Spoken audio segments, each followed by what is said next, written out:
By now, America was embroiled in yet another bloody conflict in Southeast Asia, this time in Vietnam. Driven by her commitment to the troops and a profound desire to give and receive affection, Martha went to war for the third time. Over the next 8 years, she spent a total of 25 months in Vietnam, frequently on her own dime.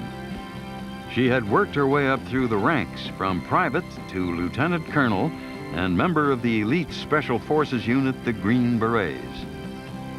It was all honorary, but a lot of the troops began to believe she was a true military woman. Quite a bloody war. It's very serious and very bad over there. But they are not complaining. The one thing they are heard about is the way people are demonstrating against them.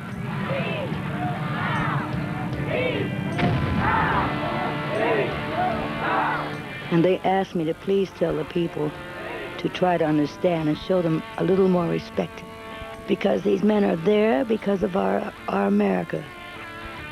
Outfitted in full military regalia, Martha and a goodly supply of vodka for herself and the boys traveled in-country to the furthest outposts, thumbing airlifts from base to base, doing anything she could to help.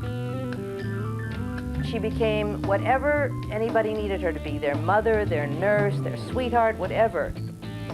If they needed someone to cry with, she'd cry with them. And she had this ability of seeing exactly what it was they needed and being there for them.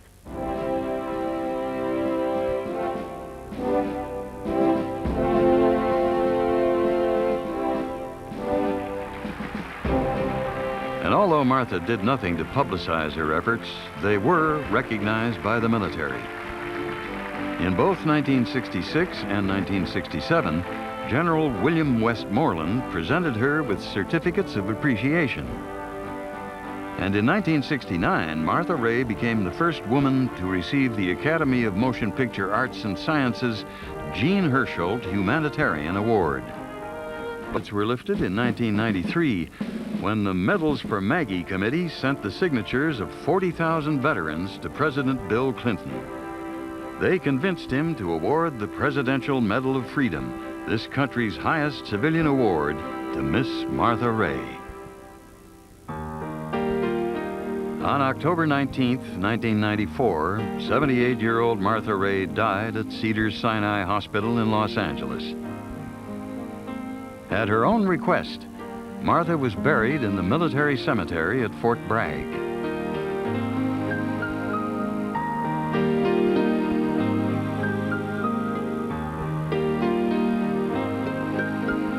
Along with Mark and Melody, who sat, were Noonie Fortin, A.C. Lyles, and hundreds of veterans of all three wars.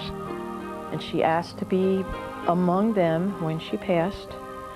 It's very unusual to have a civilian buried in a military cemetery. You usually have to be a spouse or a veteran yourself to be buried there. But she asked, and they granted. That's how special she was to them.